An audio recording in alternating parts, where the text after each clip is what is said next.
And so I just kept going back there the next day, hanging out, talking to people. I helped with little odds and ends that Junior was doing around his house, little projects that he had been doing. And he gave some tips about where to travel nearby. And um, in he just kind of felt out what I was looking for in Fiji, and he found out that I was just looking for. I wasn't really doing the vacation thing. I didn't have the money to do a vacation thing, and I'm not really a vacationer. It was a really a more of a backpacker at the time, kind of looking for uh, low cost and authentic local experiences to have, and kind of not afraid to rough it.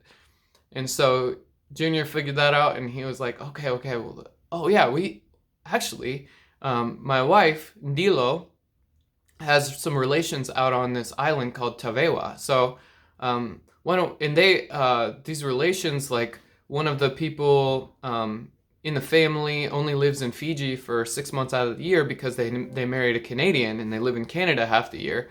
And so that house is just empty on that island. So why don't you just head out there and live in this house on this outer island for a little while, and you can just pay them like, I don't know, $5 a day or something to live out there. And and I was like, yeah, I'll definitely do that. And so it ended up that I and a couple other people that I introduced to Junior went out and lived on that island for a month, and it was amazing. It was. I'll show some pictures here as I edit this video, but it's really impossible to describe how beautiful this outer island was. I mean, Fiji, the main island's already paradise. It already looks amazing, but the outer islands are even another level of beautiful. You can just see the bottom of the ocean floor, and there's coconut trees everywhere, and the colors are just unbelievable. The coral, the reef is just incredible. And so I was just out there staying on this island, and um, I stayed there for a month for about $5 a day. And on the other side of this island, the island was a total of about 1 square mile. It was a tiny, tiny little island, population of about 20 to 30 people. And on the other side of the island was a resort where people were paying $150 a day to stay. So I got a really amazing deal, and I preferred staying in kind of the village area where we were staying with the Fijians rather than staying at the resort myself, because even though people at the resort got like electricity and hot water and stuff, and we didn't have any of that on my part of the island, it just I was looking for something different than the vacation experience. So I got to meet the locals, and almost every night we were drinking kava, and that's where I started playing Sam, which is this is my banjo lele, which I traveled with me, and it's a great traveling instrument because it's so portable.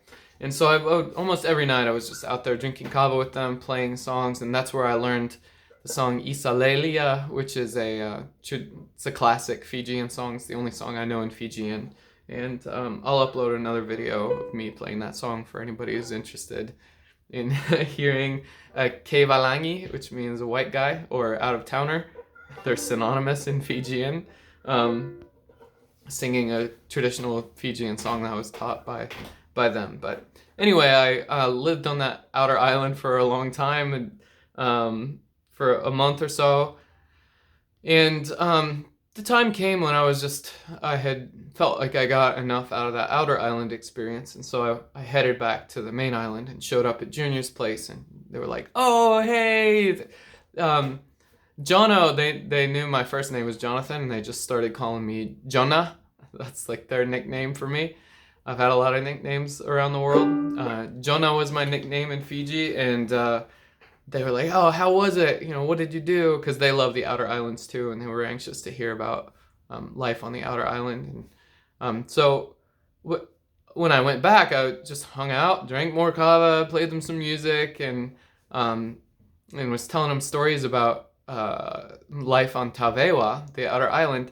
And somehow the conversation came around, and I found out that Junior had a whole bunch of land. So when you're walking up the road to Junior's place, you can see like this stretch of empty land. It was like bush grass, like jungle grass. there's a big old field of it, not too far from where Junior lived. It's kind of around a corner of a road, and not immediately obvious that it was connected with his place. But it just came up that that land actually was his, that he had inherited that land from his father years ago. And he always wanted it. It was about 7 acres total, and he had always wanted to turn it into a farm. And I was like, why don't you just turn it into a farm? And he is like, because I've got to provide for my family. You know, I don't have the time. And the way that Junior made money for his family was he did odds and ends. He was an incredible handyman. He knew how to do a million things. But he didn't really have like a regular job. He just people around whenever they needed stuff done, something fixed, or a partner to go fishing with on our fishing boats or whatever. Then he would just work for them for the day. It wasn't very steady or very profitable work, and it took up a lot of his time and made it so that he couldn't build the farm himself. He had to provide for his family. And so, you know, when I went to travel, I've been looking for like I said, not just a vacation experience, but I wanted to meet people and kind of get immersed in their lives. And I was just looking for something kind of meaningful to pour myself into. And when I heard Junior say that, I was like, man, I was thinking about all my backpacking plans, and I was like, there's just no way I'm going to find anything better than this. There's no way I'm going to find an opportunity like this. And I recognized that's exactly what I was looking for. So I was like, well, why don't we do it? Like, I'm here now. I don't have anything to do. You've shown me generosity and kindness. And like, I'd love to reciprocate. And I'm super interested in this idea of building a farm on your land. And so, you know, he kind of gave me the squinty look. He lived not far from a hostel. He met a lot of backpackers. So he was like, okay. Like, let's just drink our kava and finish the night, and we'll see what happens. And so we did. We finished that night, and then by this time, Junior was like, okay, clearly you're coming over here every day. Why don't you just stay here at our place? And they happened to have a spare bedroom, and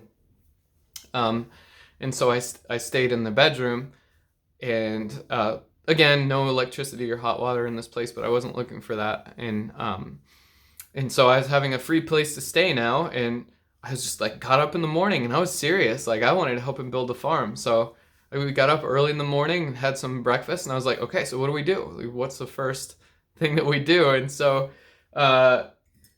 Junior was like, okay, well, let's build a mbure. Mbure is like an open-sided house. It's got a roof, and but not like solid walls. And so he had some scrap wood. I don't know how he got a hold of all the stuff that he got a hold of there, but he just happened to have some like used lumber around and some corrugated iron panels. And so we just headed out, and first thing we did was we started to build a mbure. And Junior had some friends and relations in town not town, it wasn't a town, around the house that were just visiting, would pass through, and they'd come and help us too. Notable MVPs were Semi Levu and Semi Lailai, Little Sammy and Big Sammy, and they were some relations that helped us build that bure.